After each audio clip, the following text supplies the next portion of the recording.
Cabinet ನಿಂದ kick out ಆಗಿರುವಂತಹ ಮಾಜಿ ಸಚಿವ ಕೆಎನ್ ರಾಜಣ್ಣ ಮತ್ತೆ ಸಚಿವ ಸ್ಥಾನವನ್ನ ಪಡೆದೇ ಪಡಿತೀನಿ ಅಂತ ಒಂದು ಸ್ಫೋಟಕ ಹೇಳಿಕೆಯನ್ನ ಕೊಟ್ಟಿದ್ದಾರೆ. ತುಮಕೂರಿನಲ್ಲಿ ಮಾತನಾಡಿದಂತ ಅವರು, ಕಾಣದ ಕೈಗಳು ನನ್ನ ವಿರುದ್ಧ ಪಿತೂರಿಯನ್ನ ಮಾಡಿದೆ, ದೆಹಲಿಯಲ್ಲೇ 3 ನನ್ನ ವಿರುದ್ಧ ಷಡ್ಯಂತ್ರವನ್ನ ಮಾಡಿದ್ದಾರೆ, ನಮಗೆ ಈ ಪಿತೂರಿ ಎಲ್ಲ ಮಾಡ್ಲಿಕ್ಕೆ ಬರಲ್ಲ, ಮೊದಲು ಹೈಕಮಾಂಡ್ ಅನ್ನ ಭೇಟಿ ಮಾಡಿ ಅವರನ್ನ ಮನವೊಲಿಸುವಂತ ಪ್ರಯತ್ನ ಮಾಡ್ತೀನಿ, ಅವರು ಒಪ್ಕೊಳ್ಳುವಂತ ವಿಶ್ವಾಸ ಇದೆ, ಇನ್ನು ಇದೇ ಅವಧಿಯಲ್ಲಿ ನಾನು ಮಂತ್ರಿ ಸ್ಥಾನವನ್ನ ಮತ್ತೆ ಪಡೆದುಕೊಳ್ತೀನಿ ಅಂತ ಕ್ಷೇತ್ರದ ಜನರಿಗೆ ಅಭಯವನ್ನ ಕೊಟ್ಟಿದ್ದಾರೆ. ಸಮಯ ಬಂದಾಗ ತಗತೀನಿ ನಡೀಲಿ, ಅದಕ್ಕೆ ಯಾಕೆ ಯಾಕೆ ಏನೋ ಅನುಮಾನ ಇದೆಯಾ? ನಾನು ನೋಡಿ, ಇದುವರೆಗೆ ನನ್ನ ಜೀವಮಾನದಲ್ಲಿ ಸಣ್ಣ ಹುಡುಗರಿಂದ ಚಿಕ್ಕ ಹುಡುಗರಿಂದ ಫಸ್ಟ್ ಸ್ಟ್ಯಾಂಡರ್ಡ್ ಹುಡುಗರಿಂದನೂ ಕೂಡ ನಾನು ಏನೇನು ಆಗಬೇಕು, ಏನು ಗಳಿಸ್ಬೇಕು ರಾಜಕೀಯವಾಗಿ, ಮತ್ತು ಯಾವ ಥರ ಇರಬೇಕು ನಾನು ಅಂತ ಅನ್ಕೊಂಡ್ಬಂದಿದ್ದೀನಿ, ನಮ್ಮ ಸ್ನೇಹಿತರು ಹೆಂಗಿರ್ಬೇಕು ಅಂತ ಅನ್ಕೊಂತಿದ್ದೀನಿ, ಅವೆಲ್ಲನೂ ಸಾಧಿಸಿದ್ದೀನಿ. ಇದುವರೆಗೆ ಇದು ಹೇಳ್ತಾ ಇದೆಯಲ್ಲ, ಇದನ್ನು ಸಾಧಿಸ್ತೀನಿ, ಏನು ತೊಂದರೆ ಏನಿಲ್ಲ. ಕನ್ವಿನ್ಸ್ ಆಗ್ತಾರೆ ಅಂತ ನನಗೆ ವಿಶ್ವಾಸ ಇದೆ. ಯಾಕೆಂದರೆ ಅಲ್ಲಿ ಅಲ್ಲೊಂದು ಜನಗಳು ಕೆಲವು ಡೆಲ್ಲಿನಲ್ಲಿ ವಿರುದ್ಧವಾಗಿ ವ್ಯವಸ್ಥಿತವಾಗಿ ಮಾಡೋರು ಇರಬಹುದೇನೋ ಅಂತ ಅನ್ಕೊತೀನಿ. ನಾವು ವ್ಯವಸ್ಥಿತವಾಗಿ ಯಾರನ್ನಾದರೂ ಮುಗಿಸ್ಬೇಕು ಅಂತಂದರೆ ನಮಗೇನು ವಿದ್ಯೆ ಬರೋಲ್ಲ ಅಂತಲ್ಲ, ನಮಗೂ ಬರ್ತದೆ. ಆದರೆ ನಾವು ಮಾಡೋಕ್ಕೆ ಸಮಯ ಯಾಕೆ ವೇಸ್ಟ್ ಮಾಡಬೇಕು? ಅದಕ್ಕೆ ಅದೇ ಸಮಯ ಯಾರ ಜನಗಳಿಗೇನಾದರೂ ಒಳ್ಳೇದು ಮಾಡುವಂಥದ್ದಕ್ಕೆ ಉಪಯೋಗ ಮಾಡೋಣ ಅಂದ್ಕೊಂಡು ನಾನು ಸಮಯ ಯಾವುದಕ್ಕೆ ಉಪಯೋಗ ಮಾಡಬೇಕು, ಯಾವುದಕ್ಕೆ ಮಾಡಬಾರ್ದು ಅನ್ನೋದು ತೀರ್ಮಾನ ಮಾಡಿ ಒಂದು ಒಳ್ಳೆ ಕೆಲಸಕ್ಕೆ ಉಪಯೋಗ ಮಾಡೋಣ ಅಂತ ಇದ್ದೀನಷ್ಟೇ. ಈ ಏಕಾಏಕಿ ತೀರ್ಮಾನ ಬರಬೇಕಂದ್ರೆ ಏನಪ್ಪ, ಮುಖ್ಯಮಂತ್ರಿಗಳಿಗೆ ಗೊತ್ತಿಲ್ಲ. ಅವರು ಮನೆಯಿಂದ ವಿಧಾನಸೌಧಕ್ಕೆ ಬರೋ ಅಷ್ಟೊತ್ತಿಗೆ ನೀವು ಮಾಧ್ಯಮ ತೋರಿಸಿದ್ರಿ, ಕಾರಲ್ಲೇ ಬಾಗ್ಲಾಕೊಂಡು ಮಾತಾಡ್ತಾ ಇದ್ರಲ್ಲ, ಅದೇ ವಿಷಯ.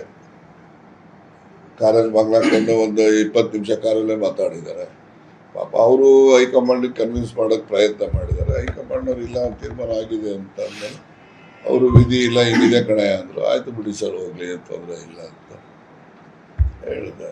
ಇವರೆಲ್ಲ ಇನ್ನೂ ಚಿಕ್ಕವ್ರು ಇದ್ದಾಗಲೇ ನಾವೆಲ್ಲ ರಾಜಕೀಯದಲ್ಲಿ ಬೆಳೆದಿದ್ದು. ಆ ಒಂದು ಪ್ರೀತಿಗೆ, ವಿಶ್ವಾಸಕ್ಕೆ ರಾಮುಲು ಹೇಳಿರ್ಬೋದು, ಶಿವನಗೌಡ ನಾಯಕ್ ಹೇಳಿರ್ಬೋದು, ನಮ್ಮ ರಾಜುಗೌಡ ಹೇಳಿರ್ಬೋದು, ಸುರ್ಪುರದವರು, ವಿಶ್ವಾಸಕ್ಕೆ ಹೇಳಿರ್ಬೋದು, ಹೇಳಿಲ್ಲ ಅಂತ ಅಲ್ಲ. ನಾನು ಅವ್ರು ಹೇಳ್ಬಿಟ್ರು ಅಂತ ನಾನು ಹೋಗೋಕ್ಕಾಗ್ತದ? ಯಾಕೆ ಹೋಗ್ಬೇಕು? ಏನಿದೆ, ಕಾಂಗ್ರೆಸ್ ಏನು ಕಡಿಮೆ ಮಾಡಿದೆ? ನನಗೆ ಏನಪ್ಪ ಕಡಿಮೆ ಮಾಡಿದೆ ಹೇಳಿ? ಇರ್ಬೋದು, ಇವೆಲ್ಲ ಫೇಸಸ್ ಇರ್ತವೆ, ಇವೆಲ್ಲ ಅಪ್ಸ್ ಆ್ಯಂಡ್ ಡೌನ್ಸು ಇವೆಲ್ಲ ಇರ್ತವೆ. ನಾನು ಭಾಷಣದಲ್ಲಿ ಹೇಳಿದ್ನಲ್ಲ, 1978 ಡಿಸೆಂಬರ್ 31 ನೋಡು ಅಖಿಲೇಶ್, ಒಂದು ಎಷ್ಟು ಇಂಟ್ರೆಸ್ಟಿಂಗ್ ಆಗಿ ನಡೀತಾ ಇದೆ ಅಂದ್ರೆ ರಾಜಕಾರಣ ವಜಾಗೊಂಡ ನಂತರ ಎಲ್ಲೂ ಕೂಡ ಕಾಣಿಸಿಕೊಳ್ಳೋಕೆ ಮುಂದಾಗಿರ್ಲಿಲ್ಲ. ಹೌದು, ರಾಜಣ್ಣ ಅವರು ಈಗ ಸ್ಟ್ರಾಂಗ್ ಆಗಿ ಬಂದಿದ್ದಾರೆ. ಬಂದು ನಾನು ಯಾವುದೇ ಕಾರಣಕ್ಕೂ ಯಾರಿಗೂ ಭಯ ಪಡೋದಿಲ್ಲ, ಜೊತೆಗೆ ನನಗೆ ಗೊತ್ತಿದೆ ಮುಂದಿನ ದಿನಗಳಲ್ಲಿ ನಾನು ಸಂಪುಟಕ್ಕೆ ಹೆಂಗೆ ಸೇರ್ಕೊಳ್ಬೇಕು ಅಂತ ಕೂಡ ಒಂದು ವಿಚಾರ ಹೇಳಿದ್ದಾರೆ.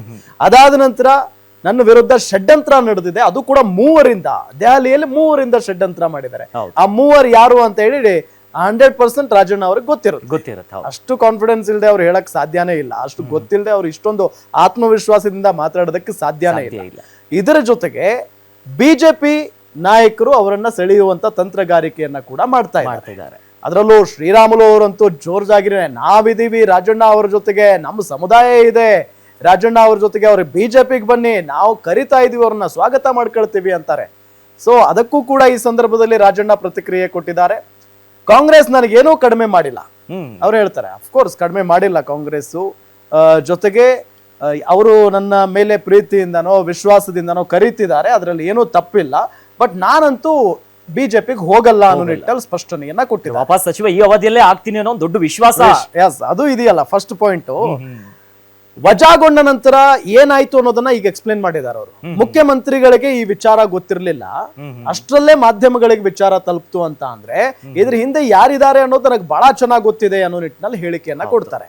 ಯಾವಾಗ್ಲೂ ಕೂಡ ಕಾಂಗ್ರೆಸ್ ನಲ್ಲಿ ಆಗಿರಬಹುದು ಮತ್ತು ಬಿಜೆಪಿಯಲ್ಲಿ ಆಗಿರಬಹುದು, ಏನೇ ಬೆಳವಣಿಗೆಗಳಾದ್ರೂ ಕೂಡ ಒಂದ್ ಹೆಸರು ಬಹಳ ಮುನ್ನೆಲೆಗೆ ಬರುತ್ತೆ, ಮಹಾನ್ ನಾಯಕ ಅಂತ ಹೇಳಿ. ಈ ರಾಜಣ್ಣ ಅವ್ರ ವಿಚಾರಕ್ಕೆ ಸಂಬಂಧಪಟ್ಟಂತೂ ಕೂಡ ಕೆಲವೊಂದಿಷ್ಟು ಜನ ಮಹಾನ್ ನಾಯಕ ಅಂತ ಹೇಳಿ ಆ ಒಂದು ಹೆಸರನ್ನ ಬಳಸಿದ್ರು. ಆ ಮಹಾನಾಯಕ ಯಾರು ಅಂತ ಹೇಳಿ ಯಾರು ಕೂಡ ಬಾಯಿ ಬಿಟ್ಟಂತೂ ಹೇಳ್ತಾ ಇಲ್ಲ. ಅದು ಯಾಕಂತ ಗೊತ್ತಿಲ್ಲ. ಇದ್ರ ಜೊತೆಗೆ ರಾಜಣ್ಣ ಅವರು ವಜಾ ಆಗೋದಕ್ಕೆ ಕಾರಣನೂ ಕೂಡ ಅದೇ ವ್ಯಕ್ತಿ, ಜೊತೆಗೆ ಇನ್ನಿಬ್ರು ಕೂಡ ಸೇರಿ ದೆಹಲಿಯಲ್ಲಿ ಚರ್ಚೆ ಮಾಡಿನೇ ಈ ರೀತಿಯಾಗಿ ಷಡ್ಯಂತ್ರ ಮಾಡಿದ್ದಾರೆ ಅಂತ ಹೇಳಿ. ಅದು ಯಾಕಂತ ಅವರೇ ಹೇಳಬೇಕು. ಇದ್ರ ಜೊತೆಗೆ ರಾಜಣ್ಣ ಮತ್ತು ಸಿಎಂ ಸಿದ್ದರಾಮಯ್ಯನವರ ಸಂಬಂಧ ಎಷ್ಟು ಚೆನ್ನಾಗಿದೆ ಅದು ಎಲ್ರಿಗೂ ಕೂಡ ಗೊತ್ತಿರುವಂತ ವಿಚಾರ. ಹಾಗಾಗಿನೇ ಸಿಎಂ ಸಿದ್ದರಾಮಯ್ಯನವರು ತಡಿಬಹುದಾಗಿತ್ತಲ್ವಾ ಸರ್ ಅಂತ ಹೇಳಿ ನಮ್ಮ ಮಾಧ್ಯಮ ಪ್ರತಿನಿಧಿಗಳು, ಮಾಧ್ಯಮ ಮಿತ್ರರವ್ರನ್ನ ಕೇಳಿದಾಗ ಸಿಎಂ ಸಿದ್ದರಾಮಯ್ಯನವರು ಬಹಳ ಪ್ರಯತ್ನ ಪಟ್ಟರಂತೆ ಉಳಿಸ್ಕೊಳ್ಳೋದಕ್ಕೆ. ಅಂದ್ರೆ ಬಹಳಷ್ಟು ಹೈಕಮಾಂಡ್ ನಾಯಕರ ಮನವೊಲಿಸುವುದಕ್ಕೆ ಪ್ರಯತ್ನ ಪಟ್ಟರಂತೆ. ವಿಧಾನಸೌಧಕ್ಕೆ ಬಂದಂತಹ ಸಂದರ್ಭದಲ್ಲಿ ಒಂದ್ 20 ನಿಮಿಷ ಕಾರಲ್ಲೇ ಮಾತಾಡ್ತಾ ಇದ್ರಂತೆ ಸಿಎಂ ಸಿದ್ದರಾಮಯ್ಯನವರು. ಇದೇ ವಿಚಾರವನ್ನ ಮಾತಾಡ್ತಾ ಇದ್ರಂತೆ ಹೈಕಮಾಂಡ್ ನಾಯಕರ ಜೊತೆಗೆ. ಸೊ ಇಷ್ಟೆಲ್ಲ ಗೊತ್ತಿದೆ ರಾಜಣ್ಣ ಅವರಿಗೆ ಮತ್ತು ಸಿದ್ದರಾಮಯ್ಯನವರು ಅವ್ರನ್ನ ಉಳಿಸ್ಕೊಳ್ಳೋದಕ್ಕೆ, ಅವರನ್ನ ಕಾಪಾಡೋದಕ್ಕೆ, ರಕ್ಷಣೆ ಮಾಡೋದಕ್ಕೆ ಏನೆಲ್ಲ ಪ್ರಯತ್ನ ಪಟ್ಟಿದ್ದಾರೆ ಆ ವಿಚಾರನೂ ಗೊತ್ತಿದೆ. ಜೊತೆಗೆ 3 ಜನರ ಬಗ್ಗೆ ಏನ್ ಹೇಳಿದ್ದಾರೆ ಅದನ್ನು ಮುಂದಿನ ದಿನಗಳಲ್ಲಿ ನಾನು ಹೇಳ್ತೀನಿ ಅಂತ ಕೂಡ ರಾಜಣ್ಣ ಅವರು ಹೇಳಿದ್ದಾರೆ. ಜೊತೆಗೆ ಬಿಜೆಪಿಗೆ ಹೋಗಲ್ಲ ಅನ್ನೋದು ಕೂಡ ಸ್ಪಷ್ಟನೆ ಕೊಟ್ಟಿದ್ದಾರೆ.